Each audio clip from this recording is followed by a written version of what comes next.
So let us continue. The agriculture application of radioisotopes. The first one, optimum use of fertilizers. So here we will first identify the total amount of elements present in a plant, and based on that we come to know how much fertilizer is to be given to a plant. Now to detect the total quantity of element in a plant, so we use the following methods. To detect the calcium, we use calcium 45 as a tracer to detect the calcium uptake by the plant in a form of calcium oxide, calcium carbonate in an acidic soil. The plant will take calcium, and based on the quantity of a calcium it emits a radiation which is detected, and based on that we come to know a quantity of a calcium present. To detect the phosphorus, we use phosphorus 32 labeled ammonium phosphate. So it is given to the plant, and the plant will take the phosphorus, and by measuring the radioactivity at the different parts of the plant we come to know the total phosphorus present in a plant. The fertilizer enriched with the nitrogen is used to measure the total nitrogen present in the plants. So this is how, once we come to know the total element present, with the help of this we can limit the applications of fertilizers and we can get good yield. Second application is the genetic engineering for the crop improvement. To enhance the plant's crop quality, nowadays we prefer to go with genetic engineering, where we will modify a seed quality. The frequency of mutation is enhanced by exposing seeds of a plant to a high dose of gamma radiation, and to get this gamma radiation we use cobalt-60 isotope. Next application is a control of predatory insects. To control the pests or insects, only pesticide is not effective, because sometimes excess pesticide will cause environmental pollution. So it is necessary for us to know the migration and breeding habits of insects. For that we will take few insects, and which is dipped in a solution of cobalt chloride containing cobalt-60. Here each insect will absorb around 0.4 micro Ci of activity. Using the number of detectors spread over a large area, it is possible for us to follow the migrations of these labeled insects. Generally, insects will prefer to settle in an old decayed wood, and once we locate the spot, we spray a suitable insecticide and we kill all the insects. This method is same as surgical strike, finding the insect's location and destroying completely. Next application of isotope in industries. There are three applications. The first application in thickness measurement and control. This is a non-destructive method used to measure the thickness of coating, paper, layer, etc. For that, strontium 90 which is a beta source is placed below.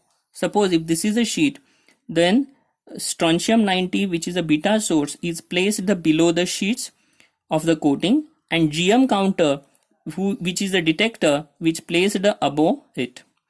Then the strength of the signal from the detected is inversely related to the thickness of the sheet. Means as the thickness increases, the signal detected by the detector will be decreases. So it is inversely relation. So as the thickness is more, signal detected is less.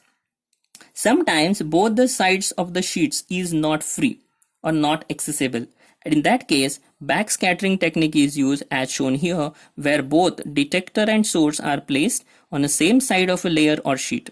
Then the signal strength due to radiation scattering is calibrated against the thickness, and for this a gamma source of cesium 137 or cobalt-60 is commonly used.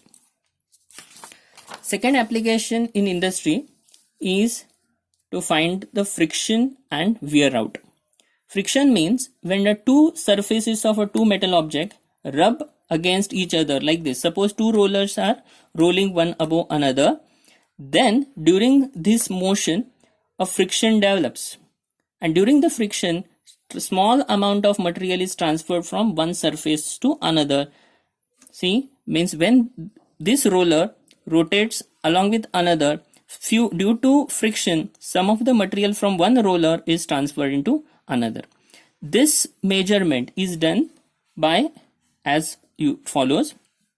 Here what we will do, between two, one of the rubbing surface is neutron activated. So suppose if this is a roller, its surface is neutron activated, and after certain period of operation, some of this material from this roller is transferred to another, and this surface is also became auto radiated, means it also emits a radiation. Depending on the quantity of radiation emitted by the second surface, we come to know the quantity of a material is transferred into from first to second surface, and this is how we can calculate a wear out. Now when we carry out any operation in presence of lubrication, it is observed that the transfer of matter from one to another matter is less, and which reduces friction. Third application is in gamma radiography. This is same as a first one. This is the same as this, but it has slight changes. So this is generally used to measure thickness. Also it used to detect a crack and defects during the casting.